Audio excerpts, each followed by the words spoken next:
Nós hoje vamos tratar um pouquinho sobre a vida substituída, o projeto de Deus lá na eternidade passada.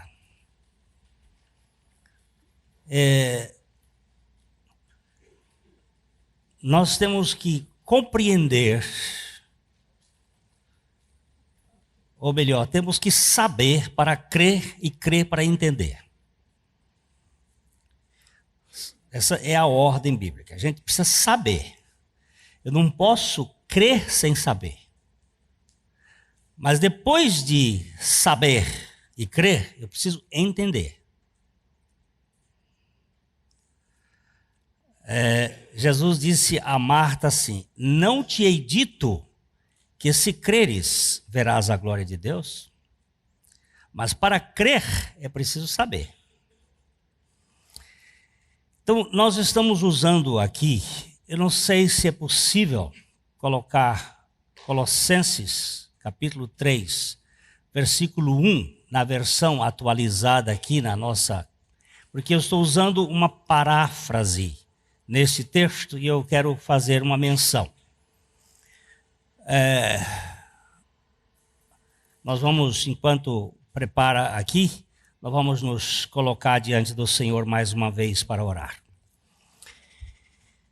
Pai,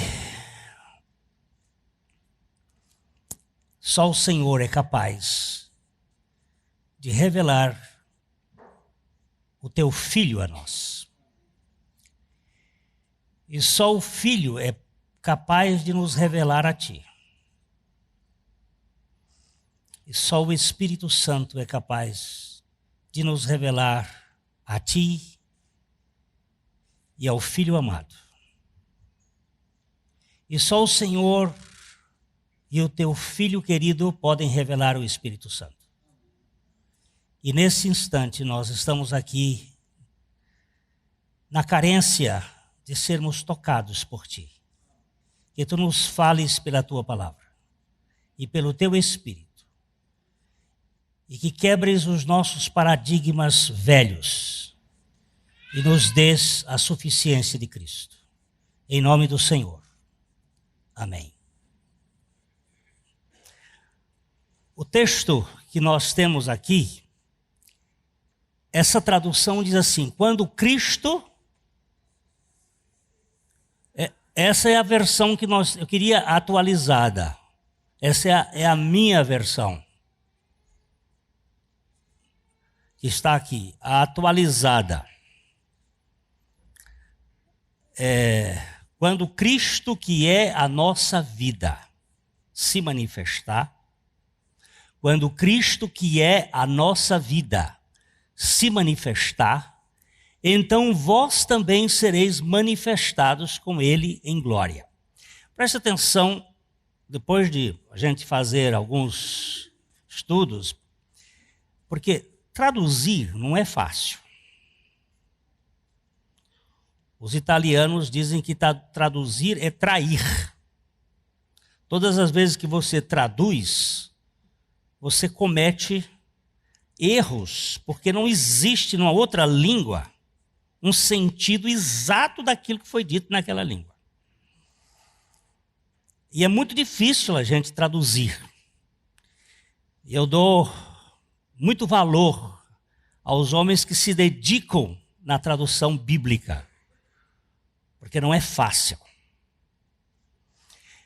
Quando Cristo, que é a nossa vida, então nesta versão que nós estamos usando aqui quando Cristo se expressar a nossa vida.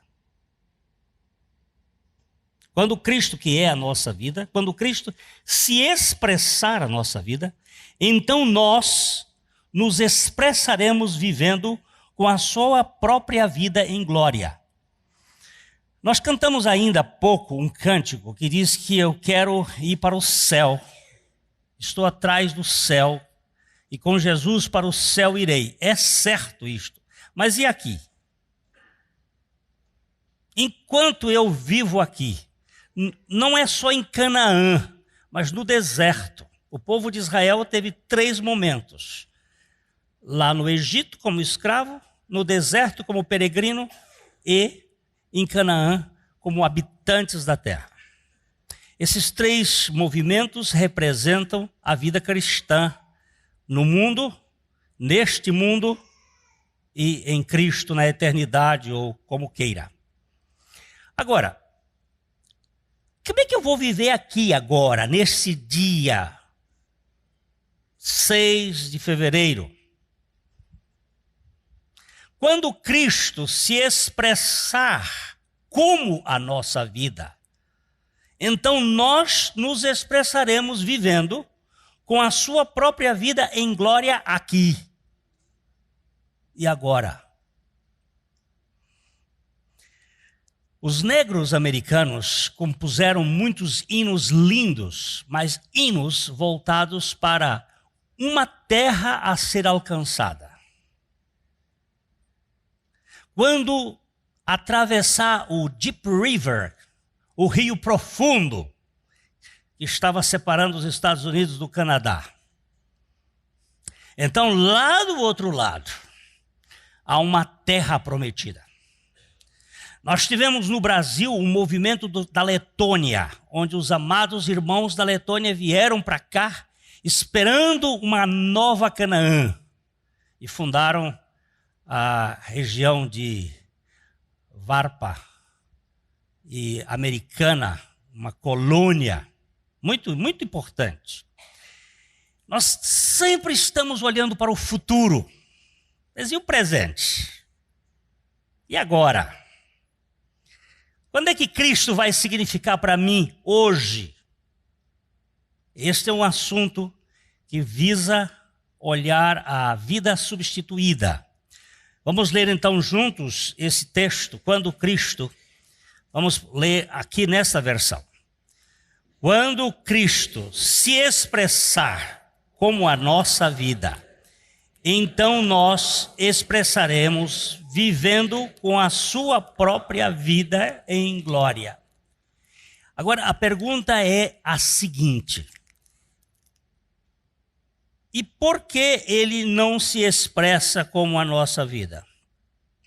Esse aqui eu não posso beber. Agora eu estou vendo que está gelo puro e eu já estou para lá de Bagdá. Então eu pedia que fizesse uma troca desse gelado por um... Obrigado. Um frappé. A questão que eu tenho que verificar agora é nesse tempo que eu estou vivendo. Então, como é que eu vou andar na vida cristã? A pergunta: o que impede Cristo se manifestar como nossa vida? Qual é o problema, se ele quer? Lembre-se muito bem dessa expressão. Eu bato, estou à porta. Espero que você abra a porta. Se você abrir, eu entro. Se eu entrar, pode deixar por minha conta. Eu já levo a matula, versão bem moderna do capítulo 3 de Apocalipse. Você não vai encontrar em outro lugar. Ele trazendo a ceia para participar da ceia. Ele disse: cearei convosco e vós comigo. Ontem à noite, enquanto eu fazia o escaldapé, para melhorar um pouco o estado gripal, eu estava com o texto bíblico, e o que me chamou muita atenção foi aquele momento da ressurreição, e o Senhor aparece aos 7 discípulos no Mar da Galileia, é que o café da manhã foi ele quem preparou. Bem cedinho, antes de eles poderem encontrar aqueles peixes que Jesus fez com que eles pescassem, ele já tinha preparado o quebra-jejum, o breakfast, o momento da comunhão. E ele, na nossa ceia de intimidade, é quem prepara. Mas ele não força a entrada. Ele espera que a gente o permita. Por isso que a expressão, quando Cristo se expressar na nossa vida. Elohim, ou Javé Elohim, criou o ser humano com uma vida soprada. Não era a vida eterna, isto é, a vida não criada. A vida da criação era interina, uma vez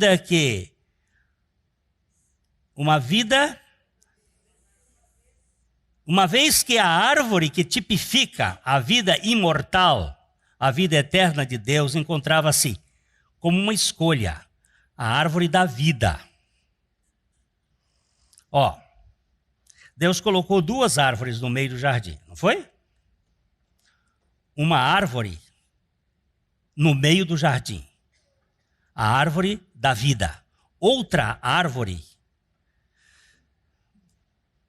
como formas de escolhas. Eu só tenho capacidade de escolher se eu tiver opção. Se eu não tiver opção, eu não tenho capacidade de escolher. Então ele deu, Adão e Eva, eu acho que eu vou falar aqui, foram os únicos que tiveram livre-arbítrio na face da terra. E eles tinham que ter opções. E a vida eterna era uma árvore tipológica, significando a pessoa de Cristo. E eles só podiam comer esta árvore se eles tivessem sem pecado. Porque com o pecado, eles se tornariam um pecador eterno. Então, são as 2 árvores. A vida que Deus deu a Adão foi uma vida de beijo. Eu gosto da expressão do Brennan Manning. Deus deu um beijo no boneco. Um beijo de sopro de vida. Vida provisória. Para que ele pudesse escolher entre um e outra. O plano da Trindade foi dar ao ser humano uma vida provisória que ele capacitasse a optar entre a morte e a vida eterna. Deus não criou um ser robótico e as 2 árvores eram alternativas preferenciais. Só um ser livre e moralmente responsável poderia decidir entre uma e outra. Adão e Eva foram os únicos portadores de livre-arbítrio. Eu sei que muita gente diz assim, mas eu tenho livre-arbítrio. Não tem. Você não nasceu com livre-arbítrio. Você e eu nascemos já determinados a pecar. Nós não temos o posso pecare e posso não pecare. Nós só temos o posso pecare. Não há possibilidade do homem não pecar. Ele só peca. Então, não tem livre-arbítrio. Mas quando eu creio em Cristo, eu não tenho livre-arbítrio? Não. Você foi convencido pelo Espírito Santo a crer. Você não creu porque você quisesse. Você creu porque ele lhe convenceu. Preste bem atenção no verbo convencer. Na língua portuguesa, ele tem uma força muito grande, que é vencer com. Ele se dá para poder nos conquistar. Mas o homem, no pecado, não tem livre-arbítrio. Porém, a nova criatura agora tem livre-arbítrio. Ela pode não pecar. E pode pecar.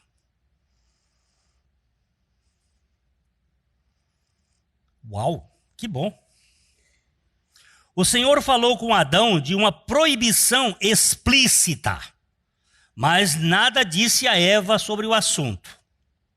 Adão era o possuidor da interdição, por isso, na queda, não foi a mulher quem foi indiciada, ainda que a iniciativa de comer do fruto interditado tenha sido dela. Deus criou Adão. Adão é um homem coletivo. De Adão, Deus tirou Eva. Eva é a fêmea do macho, Ish e Isha. Ish é macho, Isha é macho com útero. Adão é o homem coletivo que tem o macho e a fêmea. É até bom a gente entender uma coisa aqui. Toda criança, quando é gerada no útero da mãe, inicialmente ela não é nem macho nem fêmea. Mas a partir da 8ª semana ou da 7ª semana, há o envaginamento do testículo se ela for menina. Presta atenção. O sexo feminino é dependente do sexo masculino. Originalmente ele seria macho. Mas por uma razão genética, houve um envaginamento do testículo. Tanto é que não existe lei de vagina, existe lei de sexo, de testículo.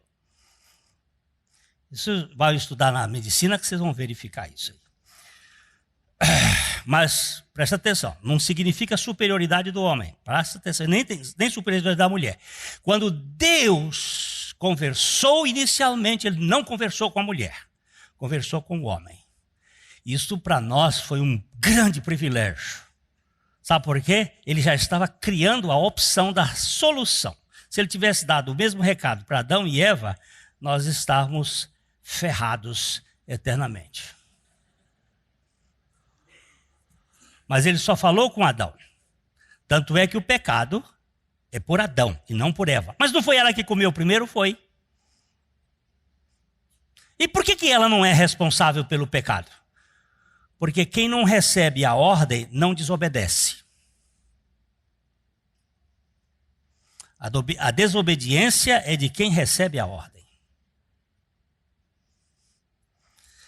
Não estamos dizendo que a mulher não tenha pecado, mas que a responsabilidade moral, em última análise, recaiu sobre quem recebeu a ordem. Veja como a Bíblia pontua o fato da desobediência humana em Romanos capítulo 5, verso 12.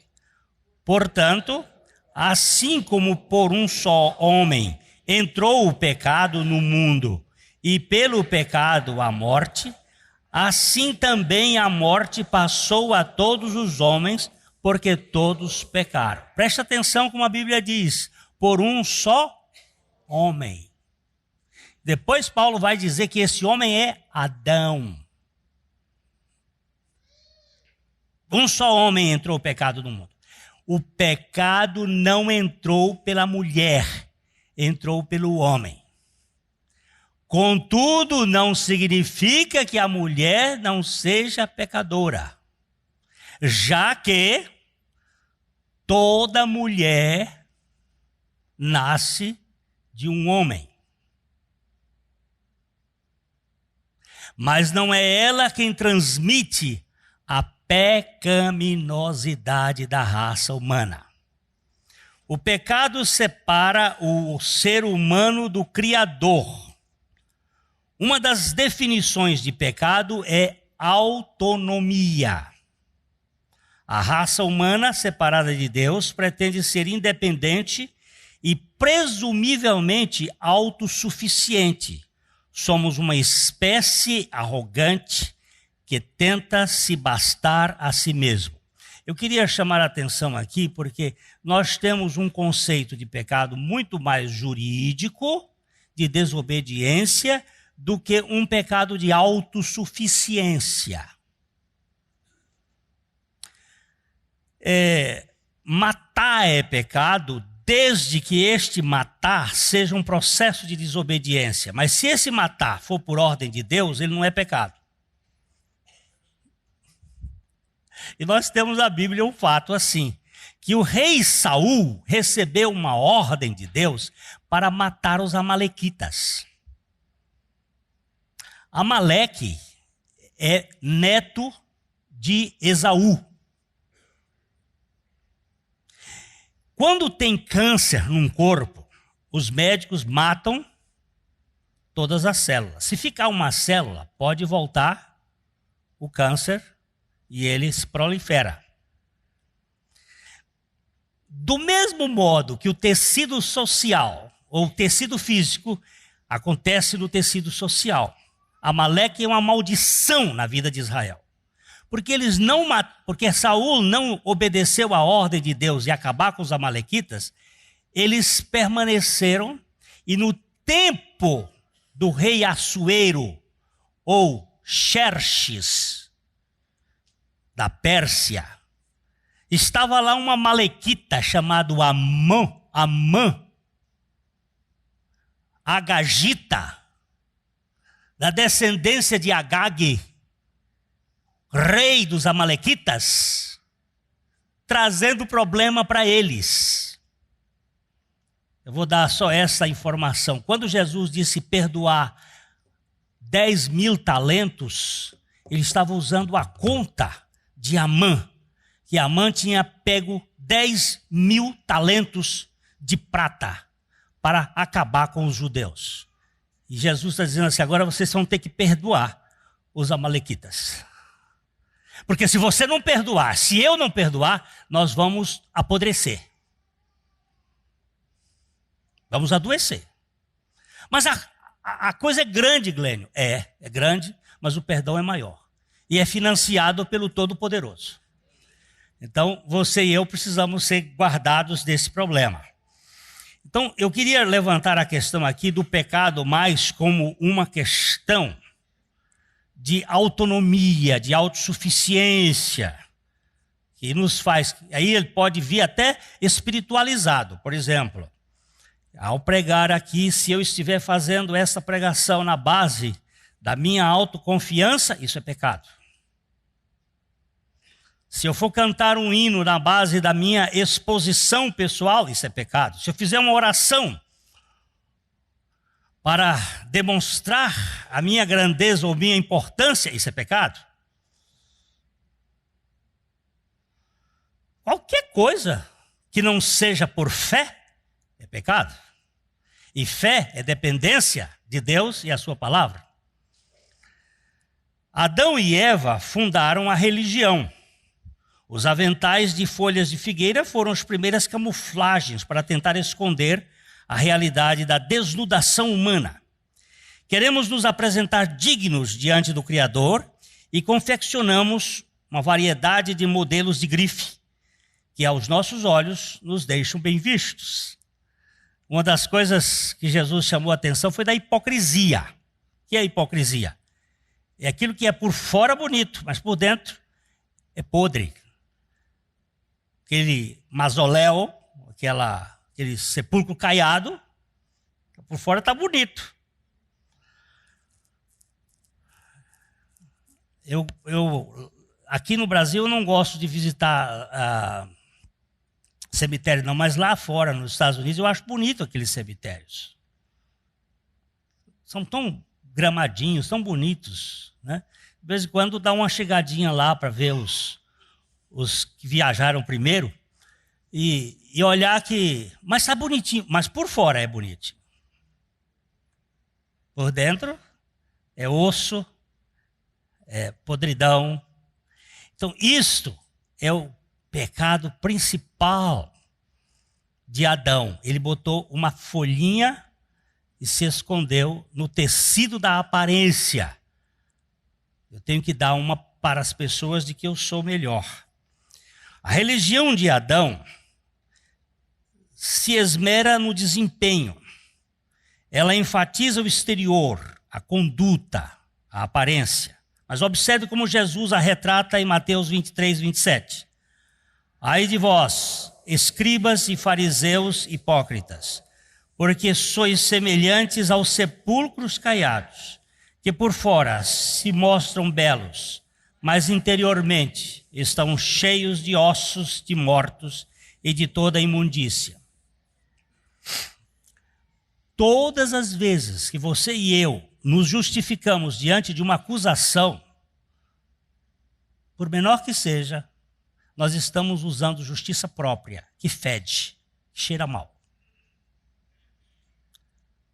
Você até pode explicar o fato, mas não pode se defender. Porque a tua justiça é Cristo. A minha justiça tem que ser Cristo. O velho homem, isto é, Adão, pode ter uma boa feição pública. A escola educa Adão, mas não troca a sua natureza. Ele pode ser um exemplo moral para a sociedade, embora as suas entranhas sejam sempre podres. Adão é incorrigível. Adão numa igreja vai ser Adão. Ele pode ser um Adão espiritualizado, mas é Adão. Ele pode dizer coisas muito bonitas, mas é Adão. E Deus não usa Adão.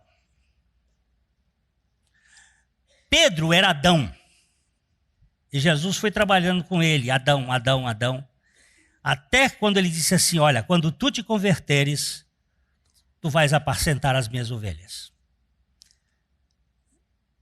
E Pedro passou por um processo até ser transformado de Adão para Cristo. Porque só tem dois homens e duas heranças, ou Adão ou Cristo.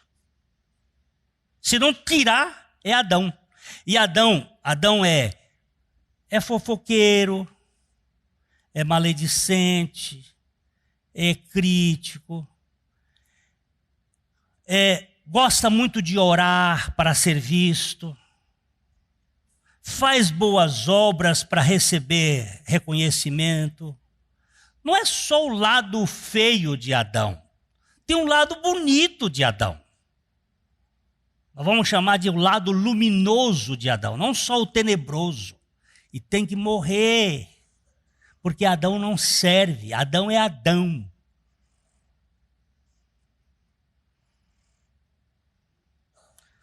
Adão no púlpito é Adão. Adão como diácono é Adão. Adão como membro é Adão. Ele sempre será. Vai ser educado? Vai. Você pode educar? Vai educar. Mas a natureza dele vai estar lá.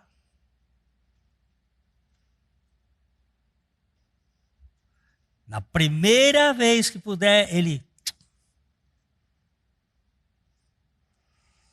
A etiqueta sofistica o procedimento nas reuniões. A diplomacia burila a conduta nos relacionamentos. A educação religiosa esculpe uma imagem sob medida, todavia o miolo encontra-se deteriorado. Há algo errado. A cascaliza da goiaba não bate com o bago bichado. O Senhor, porém, lhe disse em Lucas 11:39, vós, fariseus, limpais o exterior do copo e do prato, mas o vosso interior está cheio de rapina e perversidade. Eu fui comer uma goiaba um tempo desse lá no Piauí. Olhei a goiaba, ela estava bonita. Peguei a goiaba, não tinha nenhum sinalzinho. Digo, oh, que belo. Crá. Quando eu dei a fisgada assim, diz que o pior de tudo é quando você só vê a metade do bicho, né? Mas estava lá. Como é que ele entrou ali? A casca estava lisa. Não tinha sinal de que tinha a mosca lá, o bicho, o inseto tinha penetrado a sua lava. Como é que ele estava lá? De alguma maneira ele entrou. Nós, Adão, somos sempre bichados.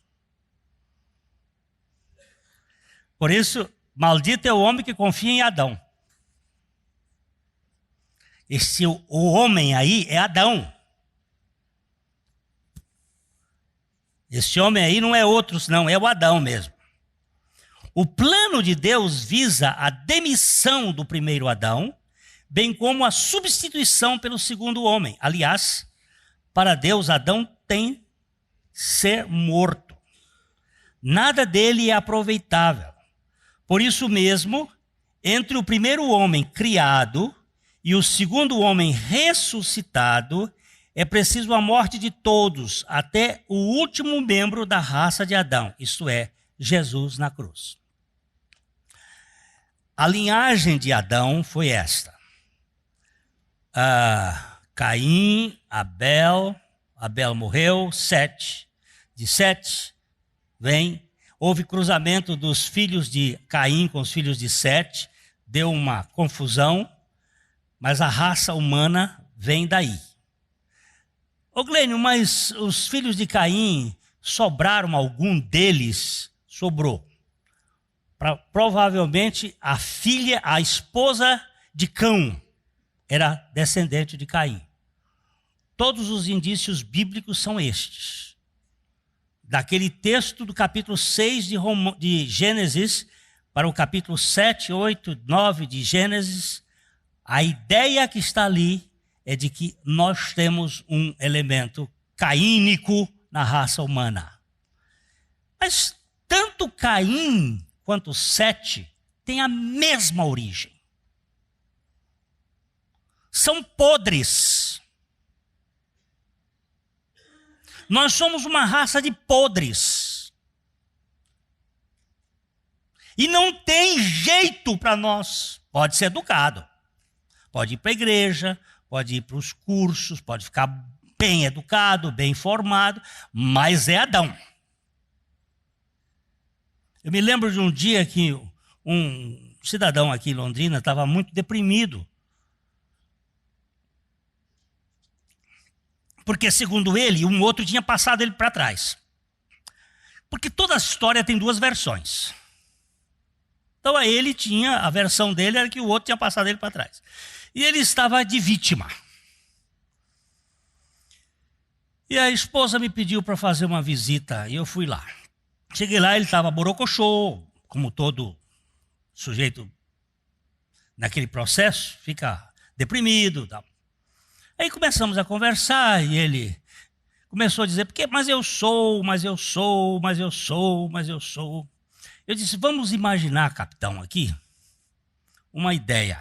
Capitão aqui é uma forma de dar patente, aqui não tem patente. Ali você tem esse belíssimo apartamento aqui, todo. Ali no fundo tem o vale. E ali moram duas cobras, cascavéis. Uma velha, de 12 anos.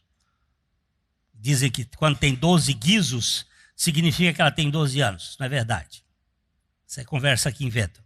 Mas uma cobra velha, já bem madura. E uma cobra mais nova, assim, de 3 anos. E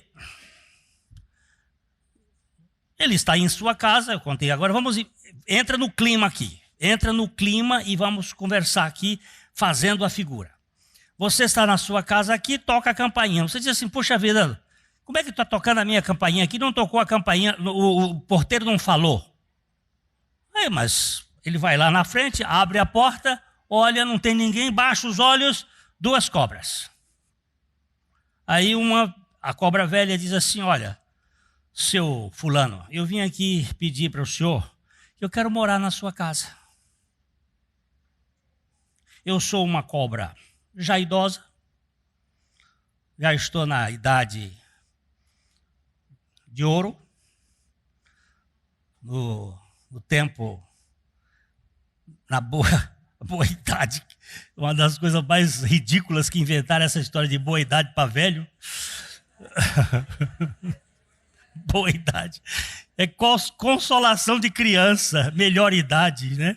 Isso é consolação de criança quando machuca, diz assim, olha, não tem nada não.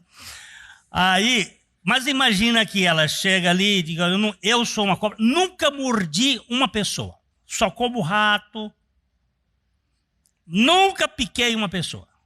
Mas quando eu vinha vindo para cá, essa outra menor aqui, mais nova, ela disse que queria vir também morar com o senhor. Só que ela já picou umas 3 pessoas e 2 delas morreram. Ela é feroz. Eu virei para ele, qual das 2 você convidaria para morar na sua casa? Ele olhou para mim assim e disse assim, é para entrar no clima? Eu digo, é. eu dizia, dá licença que eu vou conversar com minha esposa. Fechava a porta aqui, ia lá dentro, apanhava um cabo de vassoura e chegava o cacete nas duas. Quando ele terminou de matar as duas, eu disse assim, você é um perverso. Você matar aquela cobra que picou as pessoas, tudo bem, mas essa outra, que nunca picou ninguém, você matar, isso é uma perversidade. A pobrezinha, ele disse, no dia que meu filho pisasse no rabo dela, aqui dentro de casa, ela ia picar. Eu digo, Você sabe quem é a coisa? Confiar em você é pior do que confiar no outro. Porque você está deprimido por causa disso, por causa da sua natureza. Você é tão ruim quanto aquele outro que você está julgando lá.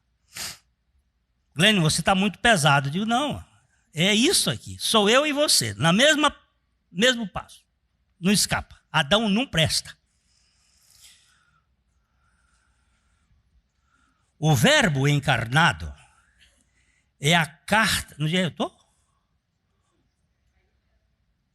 O verbo encarnado é a carta magna na manga da Trindade para resolver o acidente histórico da queda prevista em razão da finitude e da vontade humana.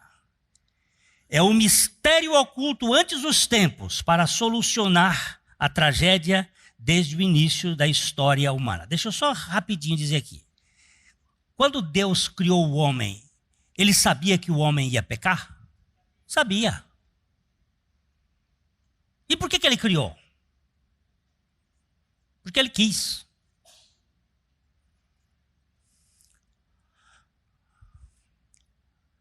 Você não é Deus e quer dar dando palpite por quê? É porque você quer ser Deus e ter a solução.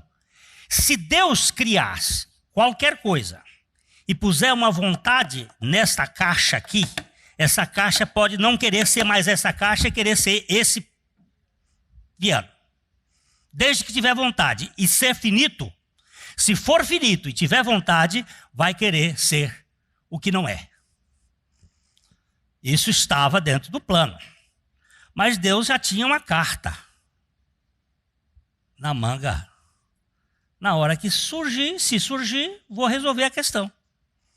Porque ele é onisciente, dentro da sabedoria soberana de Deus, onisciente, Eva não teve o encontro agendado com o Criador antes do pecado.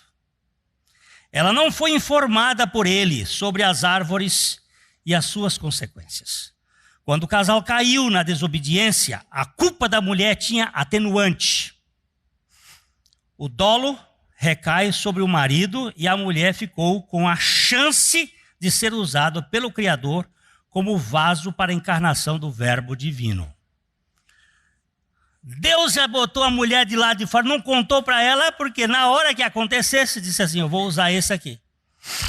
Adão é a causa do pecado, a mulher também pecou, mas ela não transmite o pecado.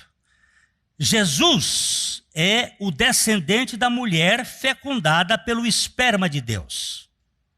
No diálogo entre o Criador e a serpente, ele é quem viria para esmagar a cabeça da cobra, como está escrito em Gênesis 3,15.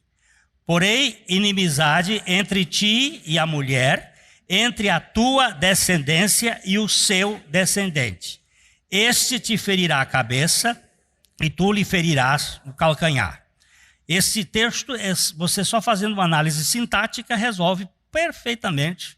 Não precisa fazer nenhuma interpretação. Porém, inimizade entre ti e a mulher. Eu, tu, ele, Deus falando. Deus, eu, falando como a serpente, ti. Porém, inimizade entre ti e a mulher, ela. Entre a tua semente e a semente da serpente. Qual é a semente da serpente? A humanidade, nós, raça de víbora. E o seu descendente, qual é o descendente da mulher? Cristo. Esse te ferirá a cabeça. Cabeça de quem? Da serpente. E tu lhe ferirás o calcanhar. O calcanhar de quem? De Jesus. Na cruz ele foi picado. Mas na hora, ao ser picado, ele esmagou a cabeça da serpente. Ele venceu a raça de Adão. A virgem, ao dar à luz um filho, trouxe ao mundo um representante da raça adâmica sem pecado. Como vimos anteriormente, o pecado entrou por um homem.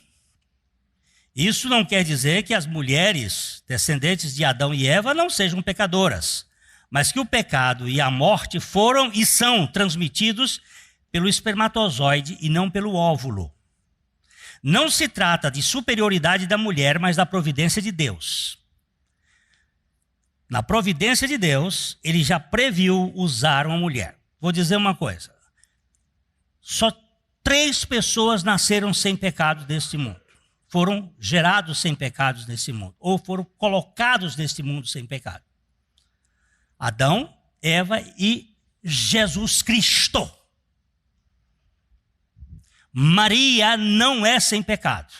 Então vamos aqui. Maria não foi concebida sem pecado. Ela era filha de homem. Por um homem entrou o pecado no mundo. Nem era imaculada conceição, como querem alguns. Apenas não transmitia a pecaminosidade pelo seu óvulo, como qualquer outra mulher, inclusive as daqui. Vocês que estão sentadas aqui não transmitem pecado. Vocês são pecadoras, mas não são pecatrizes.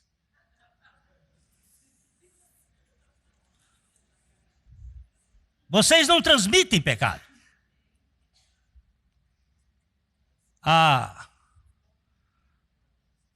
Aquela doença do sangue, hemofilia. Só quem tem é homem. Mas só quem transmite é a mulher. Mulher não tem hemofilia. Ela transmite, mas ela não tem. Só homem que tem hemofilia. Agora vamos aqui. Pecado, quem transmite é Adão. Só homem transmite pecado. Mas a mulher é pecadora, porque ela é filha de homem. Se Deus tivesse usado, em vez de Maria, tivesse usado Isabel, Jesus seria sem pecado. Se Deus... Mas Maria não é a mais bem-aventurada? É! Mas não pelos seus méritos, mas pela graça de Deus em Cristo. A sua singularidade se deve à soberana vontade do Altíssimo, que a escolheu por sua graça e não pelos seus méritos, a fim de ser o vaso feminino mais bem-aventurado. Foi graça de Deus. O descendente da mulher nasceu sem pecado, assim como Adão foi criado sem pecado. Ele viveu aqui sendo Deus em sua totalidade e ao mesmo tempo completamente homem, exceto no que tange ao pecado. Hebreus 4:15. Porque não temos sumo sacerdote que não possa compadecer-se das nossas fraquezas. Antes foi ele tentado em todas as coisas, à nossa semelhança, mas sem pecado. Por que Jesus não tinha pecado? Porque ele não foi gerado de espermatozoide, de macho humano. Ele foi gerado pelo espermatozoide de Deus, o esperma de Deus, a palavra de Deus. Se você for examinar o sangue de Jesus, ele não tem 46 cromossomos. Ele só tem 24. 23 da mulher e 1 de Deus.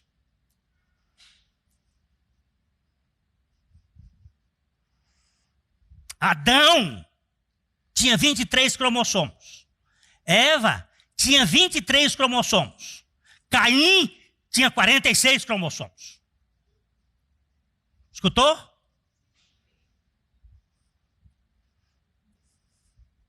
Abel tinha 46 cromossomos. Sete tinha 46 cromossomos. Jesus não tem 46 cromossomos, tem 24. Depois, se você quiser estudar e ver isso, está na internet. já descoberta de 1994. Aí discute se é verdade, se não é verdade, se não é verdade, mas para mim não tem problema. A Bíblia diz que ele não tem pecado, não tem pecado. Se ele tivesse 46 cromossomos, ele tinha pecado. Ele teria pecado, não tinha dúvida. Mas a mulher não é a transmissora do pecado. Porque a Bíblia diz que foi por um homem que entrou o pecado no mundo, e pelo pecado entrou a morte, e a morte passou a todos os homens, porque todos pecaram. Como Deus homem, Cristo Jesus, Deus Cristo, homem Jesus, Cristo Jesus, assumiu a nossa causa no Calvário. Ele se tornou o nosso sumo sacerdote, bem como o Cordeiro de Deus, que tira o pecado do mundo. Na cruz, em nosso lugar, ele nos atraiu no seu corpo e se tornou o último Adão. Presta atenção. Primeiro homem, Adão. Jesus nasceu com 23 mais 1, 24 cromossomos. Ele era o Cordeiro de Deus. Jesus é o Cordeiro de Deus, Cristo é o sumo sacerdote. Ele tem que oferecer um sem pecado para libertar o pecado dos pecados dos outros. O sangue de Jesus precisou sair a última coisa para ele morrer, porque ele não podia morrer. Ele não tinha morte. E o sangue dele teve que deixar todo na terra. Só depois que o sangue saiu todo, veio um soldado e ainda furou o lado dele. É que ele expirou por causa dos nossos pecados. Mas o sangue dele, puro, ficou aqui na terra para nos libertar. Eles o venceram por causa do sangue do Cordeiro e por causa da palavra do testemunho, e mesmo em face da própria morte não amaram a sua própria vida. Venceram a quem? Satanás, mentiroso, pai da mentira, falso. Toda mentira nesse mundo é fruto do inimigo. Mas Jesus se tornou o último Adão. Depois do último, quem vem?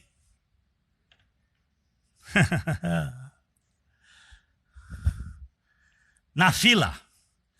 Você chega e diz, esse é o último. Quem tem depois do último? Ninguém. É o último. Primeiro Adão, último Adão na cruz. Para Deus, a raça de Adão morreu na cruz. Aos olhos de Deus, Adão morreu na cruz. No reino espiritual, quando Jesus foi crucificado, ele era o último da fila dos descendentes de Adão. Veja 1 Coríntios capítulo 15, 45. Pois assim está escrito, o primeiro homem, Adão, foi feito alma vivente. O último Adão, porém, é espírito vivificante. Último Adão. Cuidado, não existe segundo Adão. Só na teologia, os teólogos dizem que existe segundo Adão. Não existe. Na Bíblia não existe. Existe primeiro homem, Adão. Primeiro homem, Adão. Jesus, último homem. Último Adão. Segundo homem, Cristo ressuscitado. Primeiro homem, Adão. Jesus, último Adão. Vai para a cruz, morre, ressuscita. Ressuscita como? Segundo homem. Não Adão, Cristo. Adão morre, Cristo ressuscita. Não existe ressurreição de Adão. Adão foi-se. E quando voltar é machado. Ninguém entendeu nada.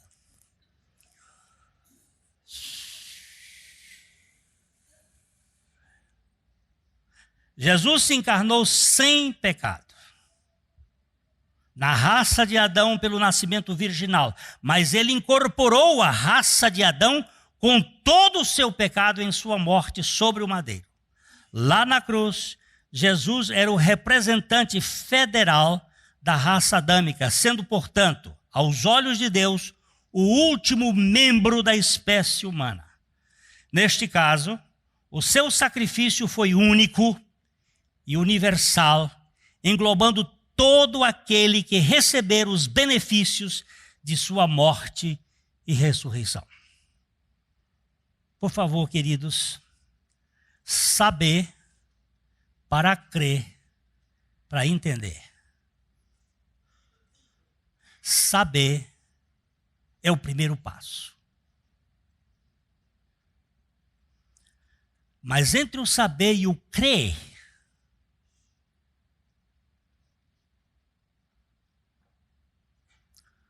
há uma luta.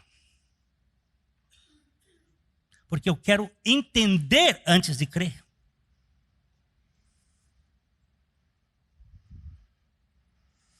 Adão é o primeiro homem. Foi o introdutor do pecado e da morte na raça humana, passando esta a viver pelo ego e os seus sentimentos egoístas. Perante Deus, Jesus morreu como o último Adão e ressuscitou como o segundo homem para ser o cabeça de uma nova raça, que vive pela fé na palavra de Deus. O primeiro Adão vive pelo raciocínio, pela mente e pelos sentimentos. O segundo homem vive pela fé na palavra de Deus. Os descendentes que vivem, o justo viverá pela fé. O entendimento no campo espiritual é pela fé. Quando você crê, você entende. Não te hei dito que se creres, verás a glória de Deus? O Messias se encarnou no homem histórico, Jesus de Nazaré, que morreu compartilhando com a humanidade a morte para o pecado.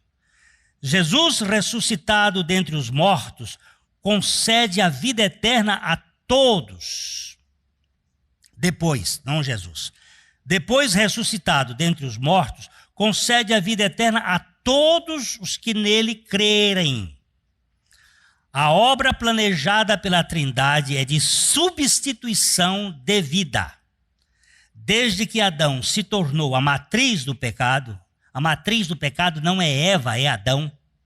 O plano da redenção já estava projetado no sentido de substituir o primeiro homem pelo segundo.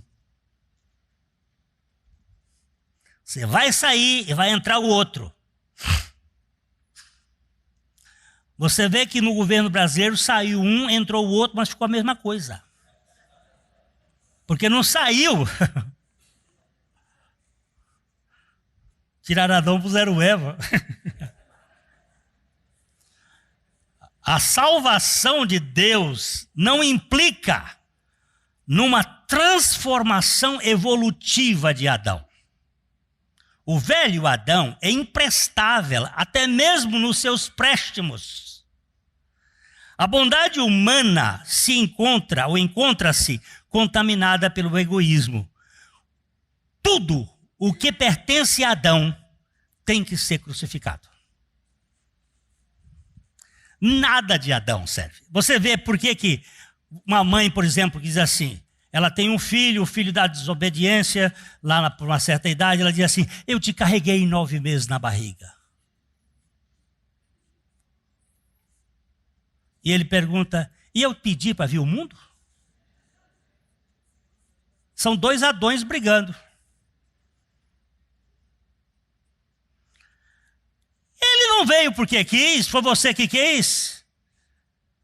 Mas Adão pode ser educado, ele pode ser fino, pode ir para a escola, pode ficar na igreja, pode ser um bom moço, uma boa moça, mas é Adão. Mais cedo ou mais tarde, ele vai pisar na bola. É Adão. O velho homem pode ser um excelente praticante da boa religião, entre aspas, no boa. Adão tem um lado bom, mas muito perigoso. O orgulho de suas qualidades pode ser o pior empecilho para a sua real libertação. A educação e o zelo religioso podem ser notáveis, mas inúteis para Deus. No reino de Deus não há lugar para méritos e virtudes de Adão. Mas eu nunca... Joga fora. É para morrer a prostituição e é para morrer o elogio. É para morrer o nojento e vil, e tem que morrer aquilo que nós consideramos como de valor. Tanto um quanto o outro. Não serve. Porque envaidece. A Bíblia diz que o homem é provado não pelas críticas, mas pelos louvores que recebe.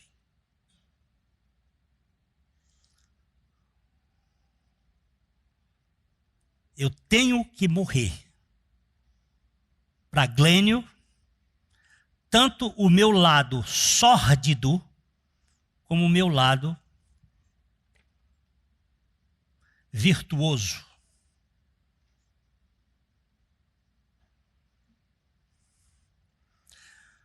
Saulo foi um modelo de vida religiosa exemplar.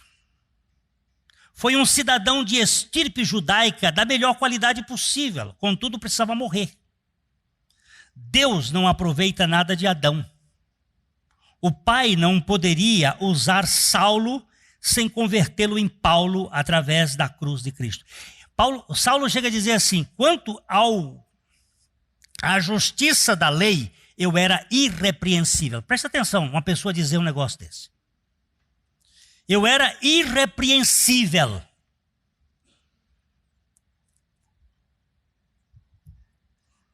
Deus não quer a sua irrepreensibilidade. Eu quero a irrepreensibilidade do meu filho e você.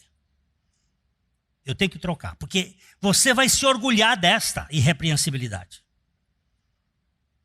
E esse orgulho é pecaminoso. Eu estava comentando com minha esposa ontem sobre algumas pessoas que têm passado por quedas significativas, dando glória a Deus por estas quedas, porque as quedas tiram a máscara. E aí nós podemos correr para o colo daquele que pode nos libertar. Quando a gente... Mas eu nunca transgredi um só dos teus mandamentos. Era aquele impoluto, filho mais velho, nunca transgredi um só dos teus mandamentos, mas não participa da festa. Está do lado de fora, com arrogância. Eu tenho que ser desconstruído. Tanto no meu lado nojento, podre, como no meu lado virtuoso, elegante, nobre. Precisa morrer porque não serve. Se um me deprime, o outro me envaidece. E eu preciso ser livre disso. Para viver assim, ó. Como é que você é, Glênio? Aceito. Opa, o que significa isso? Eu sou amado do meu pai. Eu sou um aceito que ele veio buscar e tira o resto, porque quem foi aceito não paga a conta. A conta já foi paga, meu povo. A festa foi preparada para que todos tomassem. Aquele cara chegou lá com a roupa, o casamento das bodas. Aí, como é que você entrou aqui, cara? Com sua própria justiça? Bota para fora. Lógico que aquilo é toda uma linguagem bíblica, mostrando as bodas e os convidados que ele chamou, vai lá e chama. E tinha que dar a roupa na entrada. Hoje em dia, você imaginou eu casar uma filha e dar a roupa para todos os visitantes, todos os convidados? Mas naquele tempo era assim. O rei não deixava entrar você com a roupa que você vinha. As pessoas vinham de fora. Então eles vestiam a roupa própria para festa, roupa de festa. Mas um resolveu entrar com a sua própria roupa. Não, aqui na minha festa não. A minha festa é com a roupa que eu dou. é com a justiça do meu filho e não com a sua. A sua é suja, a sua é sórdida. Você vai descer dizendo assim, eu sou o único que estou aqui que tenho roupa própria. É um perigo para mim. Quando Paulo disse em Gálatas 2, 19 e 20, porque eu, mediante a própria lei, morri para a lei, a fim de viver para Deus, estou crucificado com Cristo, logo, já não sou eu quem vive, mas Cristo quem vive em mim. E esse viver que agora tenho na carne, vivo pela fé no Filho de Deus que me amou e a si mesmo se entregou por mim. Ele disse isso, porque Saulo havia morrido, havendo uma substituição de vida. Havia outra pessoa no lugar dele. Não mais Saulo, mas Cristo nele. Cuidado com o barulho do despertador. Nós podemos nos acostumar com ele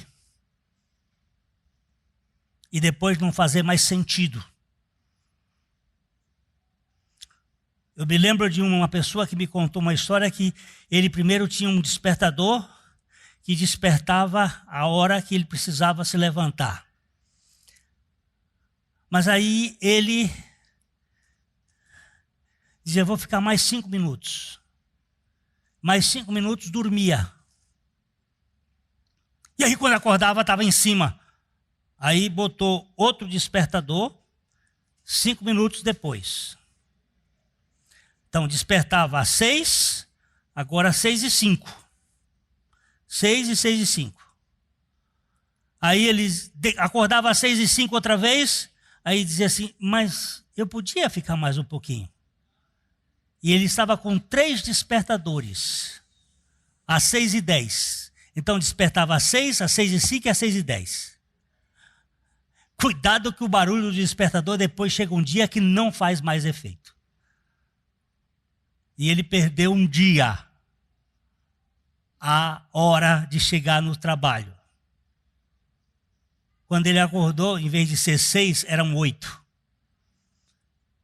E quando ele chegou lá, ele disse, eu recebi uma repreensão do meu chefe, que nunca mais eu precisei de despertador.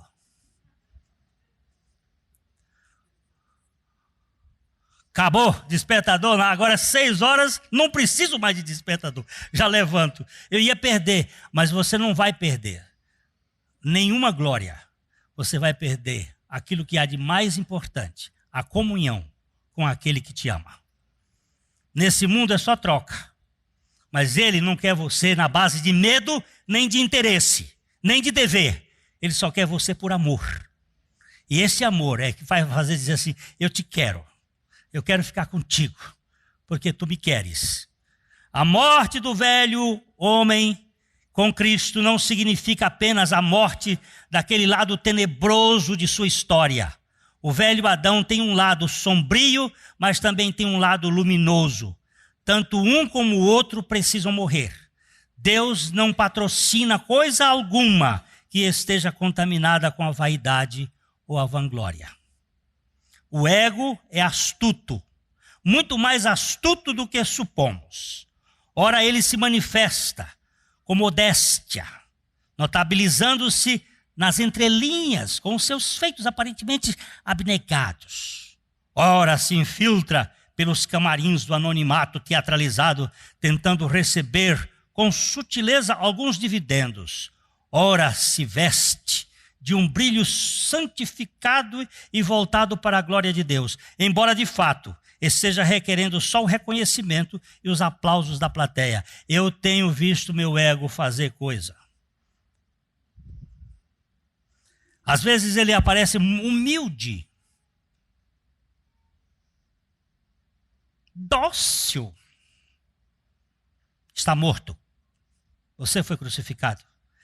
Tanto para este lado sujo, como para este lado dos aplausos. Cai fora. Eu não sei qual foi, eu estava querendo lembrar, essa semana não tive oportunidade de verificar isso, porque acabei esquecendo, mas um dos primeiros ministros da Inglaterra, não sei se foi Tennyson, um cristão, experiência real, ia receber uma comenda da Casa dos Lordes, e ele chegou lá, eu vou contar isso e mais outra coisinha. Ele chegou lá para receber, mas estavam demorando, porque esses negócios tem muito cheio de protocolo, e ele tinha que cantar no coral da igreja. Ia ensaiar, cantar não, ensaiar no coral da igreja. Era primeiro-ministro da Inglaterra, de um alto nível, e tinha que ensaiar no coral da igreja. Aí ele olhou no relógio dele, saiu na ponta do pé e foi para a reunião. Quando procuraram o ministro para receber a comenda, QD, não se comanda mais, o homem tinha sumido. Por procurar, ele estava lá no coral, o maestro ensaiando o tenor e ele cantando no tenor. Ele disseram assim: mas ministro, o senhor estava para receber uma comenda do alto posto da casa dos comuns. Ele disse: eu estou na casa do Rei dos Reis, aprendendo a adorá-lo, porque isso é mais importante do que todas as comendas desse mundo. Um moço que esteve aqui no acampamento, no congresso, saiu de lá do Rio de Janeiro para vir aqui no congresso, precisa ganhar dinheiro, porque ele vive disto como técnico de informática, mas ele disse: eu preciso conhecer mais do meu Senhor. Veio para cá, deixou o projeto dele lá funcionando. Ele disse, me passou um e-mail essa semana, disse assim: num só dia, o Senhor me deu mais de 710 contatos de pessoas que querem trabalhar comigo, do que em qualquer outra época, simplesmente porque eu deixei o assunto na mão dele. E ele, que passou num concurso importante da Microsoft, recebe um convite para fazer uma palestra às 19h30 da quarta-feira passada. E ele disse: infelizmente eu não posso, que é a hora do culto na minha igreja.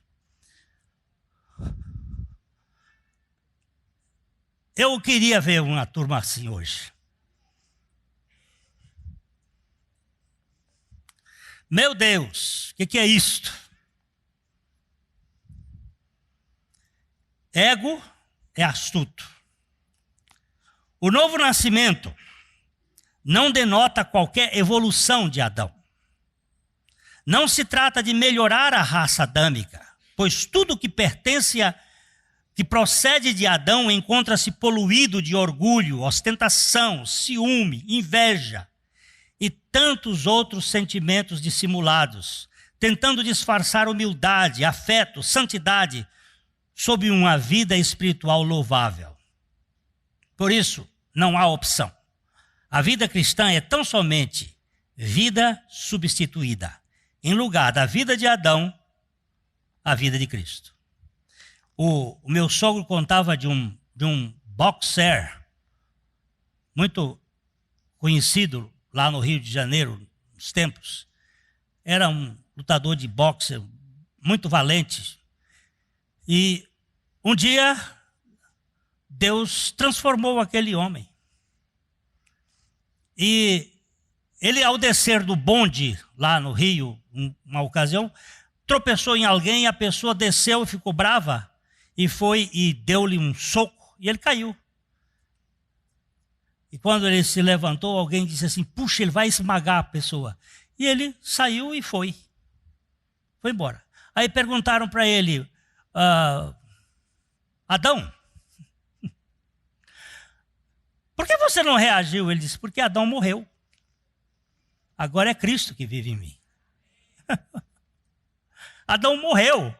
Ele podia esmagar o cara, mas Cristo vive em mim. Será isso realidade? A realidade espiritual da verdade, da verdadeira fé cristã, resume-se na revelação subjetiva da vida de Cristo em nosso interior, depois da subtração da vida de Adão. Através da fé da cruz de Cristo. Não se trata de uma experiência idealizada ou apenas para o porvir. Não lá adiante. Agora, aqui. Quando Cristo se expressar com a nossa vida, aqui e agora, então nós nos expressaremos neste mundo, vivendo com a sua própria vida gloriosa. Aí meu sogro, também era pastor, contava a história do seu João, um ébrio que todas as vezes, todas as sextas-feiras, ele ia para a cidade, montado na sua mula, e voltava no sábado. E quando ele voltava bêbado. E batia na mulher, batia nos filhos, batia no cachorro e em quem tivesse por perto. Ele chegava bêbado. Então, quando ele vinha, a turma corria de casa, porque sabia que ele era uma coisa. Só que o seu João foi lá para o interior do Rio de Janeiro e naquela sexta-feira tinham uma reunião de pregação lá na cidade. E o seu João, como diziam antigamente, aceitou Jesus. Não é que ele aceitou Jesus. Ele caiu na aceitação de Jesus. Ele foi recebido pela graça de Deus. Foi transformado. E no outro dia ele voltava cantando. Aí quando ele vinha cantando, a turma saiu correndo, e ele via os filhos correndo, porque já sabia que estava bêbado, não é? E ele vinha correndo, os filhos correndo, e ele dizia assim: não, gente, não corre mais não, que o velho João morreu. O velho João morreu. Aí que correram mais. Aí que eles corriam mais. Não, gente, não corram mais, o velho João morreu. O velho Adão morreu na cruz com Cristo. Cristo é a nossa vida. Por favor, eu não sei se eu posso dizer melhor do que eu disse hoje, mas eu quero dizer para você, o Espírito Santo é quem convence. O velho João morreu, o velho Glênio morreu, o velho Valdir morreu, o velho Mantovani morreu, o velho Dagoberto morreu, o velho morreu, a velha morreu. Cristo é a nossa vida. Porque isto é verdade, não verdade de entendimento, mas verdade de fé na palavra de Deus. Nós vamos lembrar que quando Jesus morreu, nós também morremos. Quando Jesus ressuscitou, ele nos fez viver com a vida dele. Adão ficou morto. Adão não ressuscitou. Quem ressuscitou foi Cristo. Cristo vive em mim. Cristo vive em mim. Cristo vive em mim. Glênio, mas eu não sinto. Não é para você sentir, meu irmão. Por favor, se você sentir alguma coisa está errada, está no campo do psique, não do espírito. Mas Glênio, eu não entendo. Não vai entender, creia. Creia. Deixa que o resto por conta de quem sabe fazer as coisas.